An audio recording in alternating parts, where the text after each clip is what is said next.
बुद्धं शरणं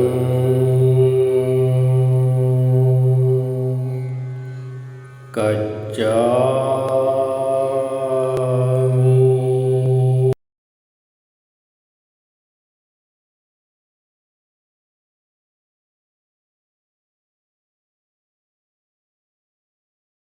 குருவே சரணம், குருவே துணை, குருவே போற்றி, குருவே எல்லாம்.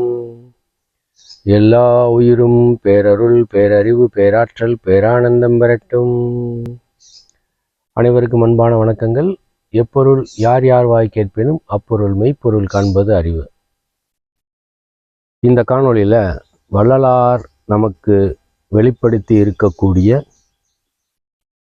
சமாதி நிலையில் அந்த தனி அன்பு பெருக்கத்தின் காரணமாக ஏற்படக்கூடிய சமாதி நிலையில் ஜீவ கரண இந்திரியம், இப்படிலாம் சொன்னால் கொஞ்சம் குழப்பமாகும். புலன், ஐம்புலன் இருக்குது, அதை செயல்படுத்தக்கூடிய உள்ளுறுப்புகள் இருக்குது. இந்த தேகத்தில் என்னென்னலாம் நடக்குது, இந்த உயிரில் என்னென்னலாம் நடக்குது அப்படின்றத வள்ளலார் ஐயா வெளிப்படுத்திய அந்த 1449வது வரியிலிருந்து ஒன்று ஒன்றா நம்ம பார்க்க முயற்சி செய்வோம். அதுக்கு அருட்பெருஞ்சோதி ஆண்டவரும் வள்ளலார் ஐயாவும் நமக்கு கருணை காட்டணும். ஏன்னா உயர் ஞான விஷயங்கள் தவறாக புரிந்து கொள்வதற்கு சாதாரண மனிதர்களுக்கு வாய்ப்பு இருக்கிறது. சாதாரண மனிதர் என்ன செய்வாங்க, தவறாக புரிஞ்சுக்கிடுவாங்க. அதனால் மனதை உயர் நிலையில் நிறுத்தி வள்ளலாருடைய இந்த அகவலில் காணப்படும் இந்த வரிகளை நாம் சிறிது சிறிதாக பார்ப்போம். இறையருள் துணை செய்யட்டும். தோளெல்லாம் குலைந்திட சூழ் நரம்பனைத்தும் மேலெல்லாம் கட்டவை விட்டு விட்டு எங்கிட. இந்த வரியில இந்த தோல் கொலாஜின் அப்படின்றது தான் இந்த தோலோட கட்டமைப்பு, ஃப்ளெக்சிபிலிட்டியை. நீங்கள் 2 நாள் 3 நாள் சாப்பிடாமல் இருந்தால் என்ன ஆகும் அப்படின்னா, உடலில் உள்ள அனைத்து சக்தியும், அதாவது உணவினால் ஏற்படுத்திய சக்தி, உணவு இல்லாதப்ப லிவர்லேருந்து குளுக்கோஸை மாதிரி கொடுக்கக்கூடிய சக்தி, அதுவும் போய் உள்ளுறுப்புகளுடைய சக்தி, அதுவும் போய் மசல், நம்மளுடைய சதைகளில் இருக்கக்கூடிய சக்தி அனைத்தும் போய் உணர்வில் இருக்கக்கூடிய சத்தும் போயிடுச்சுன்னு வைங்க.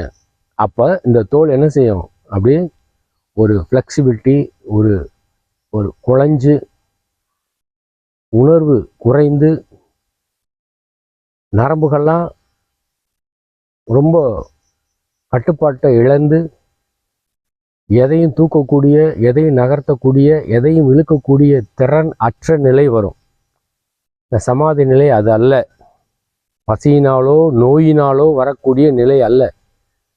பேரானந்த நிலையில், சமாதியின் பேரானந்த நிலையில் இந்த தோல் எப்படி இருக்குமா, அப்படியே குழஞ்சிந்த, அதாவது தங்கத்தை உருக்குனா எப்படி ஆகும், நெகிழ்வாயிரும் பார்த்தீங்களா, கடினமான தங்கம் நெகிழ்வாயிரும். அந்த மாதிரி நாம் எடுத்துக்கொள்ளக்கூடிய ரஜோகுணமுள்ள மற்றும் தாமச குணமுள்ள உணவுகளின் காரணமாக நாடி நரம்புகளும் நம்மளுடைய சதை மற்றும் தோலும் எப்படி ஆயிருக்கு, அப்படியே ரிஜிட் ஆயிடுச்சு.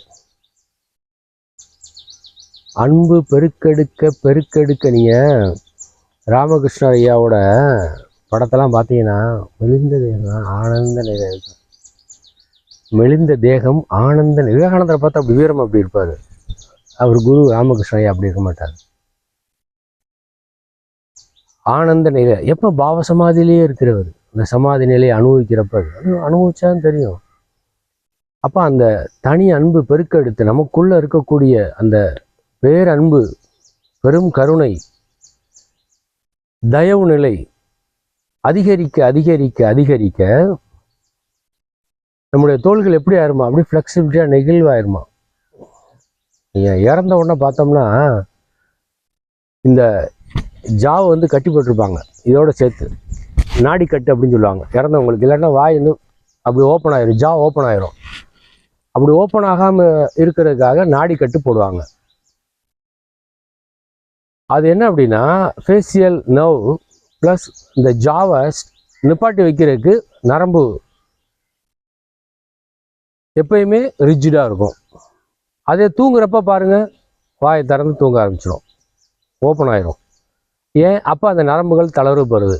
ஆனால் உடம்புல இருக்கக்கூடிய அனைத்து நாடி நரம்புகளும் உடல் முழுவதும் இருக்கக்கூடிய தோலும் தளர்ந்து நெகிழ்ந்து மகிழ்ந்து ஆனந்த நிலை எப்போ அடையும்?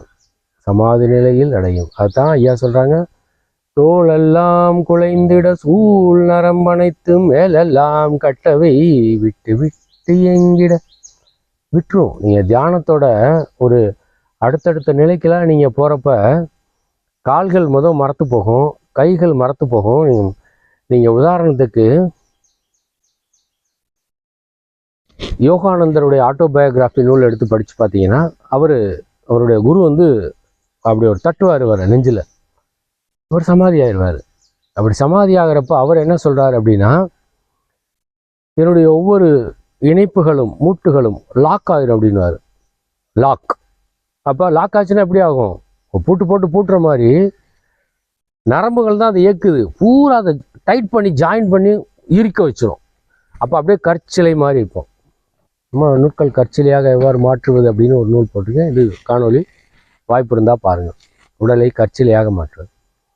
அப்போ அன்பு பெருக்கெடுத்து ஓட ஓட ஓட உள்ளிருந்து அன்பு பெருக்கெடுத்து ஓட ஓட ஓட அனைத்து உயிர்கள் மீதும் அனைத்து உயிர்கள் அப்படின்னா நம்ம கண்ணால் பார்க்கக்கூடிய செடி கொடி புழு பூச்சி, அதாவது எறும்பு முதல் யானை வரை இருக்கக்கூடிய அனைத்து உயிர்களும் மட்டும் அல்ல, கண்ணால் பார்க்க முடியாத உயிர்களும் இருக்குது. வைரஸ் மாதிரி ஏதோ இல்லை, இன்னும் சின்ன சின்ன நுண்மையானதோ காற்றில் இருக்கக்கூடியதெல்லாம் நிறையா இருக்குது.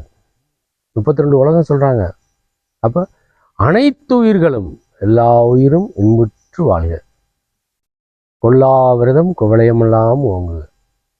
கொல்லாமல் இருக்கணும்னா என்ன செய்யணும்? கொல்லாமல் தின்னாமல் இருக்கணும்னா நம்ம அன்பு இருந்தால் மட்டுமே சாத்தியம். டாக்டர் சொல்லிட்டாங்க, இனிமேல் கறி மீன் முட்டை கருவாடு உப்பு கண்டம்னு சாப்பிட்டீங்கன்னா ஹார்ட் அட்டாக் வந்துடும் அப்படின்னோன்னா நிப்பாட்டுற செயலுக்கு பேர் அன்பு வெளிப்பாடு அல்ல. நமக்கு ஒரு ஊசி போட்டால் வலிக்குது, லேசாக தீ சுட்டுருச்சுன்னா என்ன கதறோம். அதே தானே பிற உயிரை அறுத்து கொன்று தின்றது, எவ்வளோ துடிக்கும். அப்போ அந்த உயிர் மீது கருணை ஏற்பட்டு, அந்த உயிர் நம்மை போல இந்த வாழ்வதற்கு இந்த பூமிக்கு வந்திருக்கு அப்படின்றத உணர்ந்து உயிர் கருணையால் ஜீவகாருண்யத்தின் உச்சத்தை அடையும் பொழுது நமக்கும் இறையொருளால் சமாதி கிடைக்கும். அந்த நிலையை பற்றி தான் ஐயா அந்த 2 வரியில் வச்சுருக்காங்க. அடுத்த காணொலியில் அடுத்த 2 வரியை பற்றி பார்ப்போம். நன்றி, வணக்கம்.